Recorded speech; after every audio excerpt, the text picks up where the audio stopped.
తీగ లాగితే డొంక కదులుతుంది అన్న సామెత ప్రస్తుతం నడుస్తున్న బెట్టింగ్ యాప్స్ కేసు విషయంలో బాగా సూట్ అవుతుంది. బెట్టింగ్ యాప్స్ ప్రమోట్ చేసి యూత్ ఎమోషన్స్ తో ఆడుకొని వాళ్ళ జీవితాలు నాశనం అయ్యేలా చేస్తున్న సోషల్ మీడియా ఇన్ఫ్లుయెన్సర్ల భరతం పడుతున్న పోలీసులకు కేసులో ముందుకు పోయే కొద్దీ చాలా విషయాలు తెలుస్తున్నాయి. దీని వెనకుంది కేవలం యూట్యూబర్లు మాత్రమే కాదు, టాలీవుడ్ నుంచి బాలీవుడ్ వరకు అనేక మంది అగ్ర నటీ నటులు ఉన్నట్లు తెలుస్తోంది. ఇప్పుడు వీరందరిపైన పోలీసులు పలు సెక్షన్ల కింద కేసులు నమోదు చేశారు. బెట్టింగ్ యాప్లను ప్రమోట్ చేసిన వారిలో ఉన్న ప్రముఖ నటీ నటులపై ఇప్పటికే పంచకుట్ట పోలీసులు ఒక కేసు నమోదు చేయగా, ఇప్పుడు మియాపూర్ పోలీసులు కూడా ఓ కేసు నమోదు చేశారు. నటీనటులు, సోషల్ మీడియా ఇన్ఫ్లుయెన్సర్లు సహా మొత్తం 25 మంది ఈ జాబితాలో ఉన్నారు. వీరిలో ప్రధానంగా రానా దగ్గుపాటి, విజయ్ దేవరకొండ, ప్రకాష్ రాజ్, మంచు లక్ష్మి, ప్రణీత, నిధి అగర్వాల్ లాంటి వారు కూడా ఉన్నారు. సోషల్ మీడియా ఇన్ఫ్లుయెన్సర్లలో అనన్య నాగల్ల, సిరి హనుమంతు, శ్రీముఖి, వర్షిణి సౌందరరాజన్, వసంతి కృష్ణన్, శోభా శెట్టి, అమృత చౌదరి, నయని పావని, నేహా పఠాన్, పండు, పద్మావతి, ఇమ్రాన్ ఖాన్, విష్ణుప్రియ, హర్ష సాయి, భయ్యా సన్నీ యాదవ్, యాంకర్ శ్యామల, టేస్టీ తేజ, రీతూ చౌదరి, బండారు సుప్రీత కూడా ఉన్నారు. మియాపూర్ వాసి ప్రమోద్ శర్మ ఫిర్యాదు మేరకు పోలీసులు ఈ కేసు నమోదు చేశారు. ముందుగా కేసు నమోదు చేసిన పంచగుట్ట పోలీసులు ఇప్పటికే చాలా మందిని విచారణకు రావాల్సిందిగా నోటీసులు ఇచ్చారు. ఇందులో భాగంగా గురువారం నాడు యాంకర్ విష్ణుప్రియ పంచగుట్ట పోలీసుల ముందు హాజరైంది. ఇక వీరిపై ఎలాంటి చర్యలు తీసుకుంటారన్నది విచారణ తర్వాతే బయటకొచ్చే అవకాశం ఉన్నట్టు తెలుస్తోంది. డబ్బులు తీసుకొని పలు సోషల్ మీడియాల ద్వారా పలు గేమింగ్, బెట్టింగ్ యాప్స్ ని వీళ్ళు ప్రమోట్ చేశారన్నది ప్రధాన అభియోగంగా ఉంది.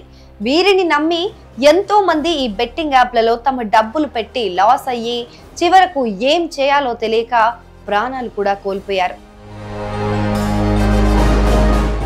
అయితే ఈ బెట్టింగ్ యాప్స్ పై పోలీసులు ఉక్కుపాదం మోపటంతో ఒక్కసారిగా అలర్ట్ అయ్యారు.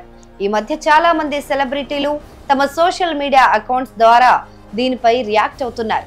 ఇలాంటి బెట్టింగ్ యాప్స్ ని దయచేసి వాడొద్దని, అలాగే ప్రమోట్ చేయొద్దంటూ కోరారు.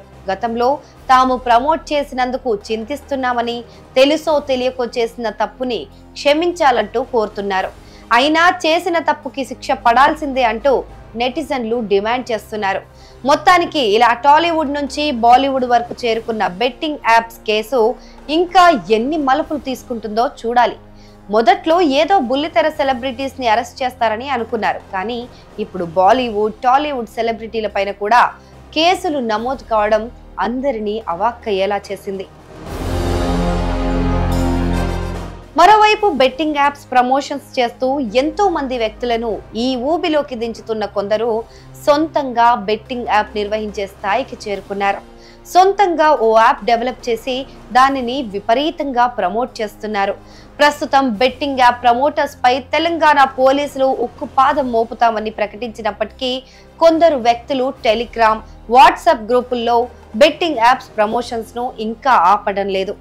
ముఖ్యంగా తెలుగు రాష్ట్రాల్లో బెట్టింగ్ యాప్ ప్రమోషన్స్ కు సంబంధించి టెలిగ్రామ్ లో 2 ప్రధాన గ్రూపులు ఉండగా, ఒక ఛానల్లో 90,000కు పైగా సబ్స్క్రైబర్లు, మరో ఛానల్లో 70,000కు పైగా సబ్స్క్రైబర్లు ఉన్నట్లు పోలీసుల విచారణలో తేలింది. వీటిపై కూడా ప్రస్తుతం పోలీసులు ఫోకస్ చేస్తున్నారు. ఇక బెట్టింగ్ యాప్స్ ప్రమోట్ చేస్తున్న అందరిపై చర్యలు తీసుకోవాలనే డిమాండ్ బలంగా వినిపిస్తోంది. ముఖ్యంగా బెట్టింగ్ యాప్స్ బారిన పడి లక్షల్లో అప్పు చేసి తీర్చలేని పరిస్థితుల్లో ఎంతో మంది ఆత్మహత్యలకు పాల్పడ్డారు. వీరికి న్యాయం జరగాలంటే మొత్తం బెట్టింగ్ యాప్స్ వ్యవస్థనే నాశనం చేయాలన్న వాదన ప్రధానంగా వినిపిస్తోంది. మరి దీనిని ప్రభుత్వం, పోలీసులు ఎంత కఠినంగా అమలు చేస్తారన్నది రానున్న రోజుల్లో తెలుస్తుంది.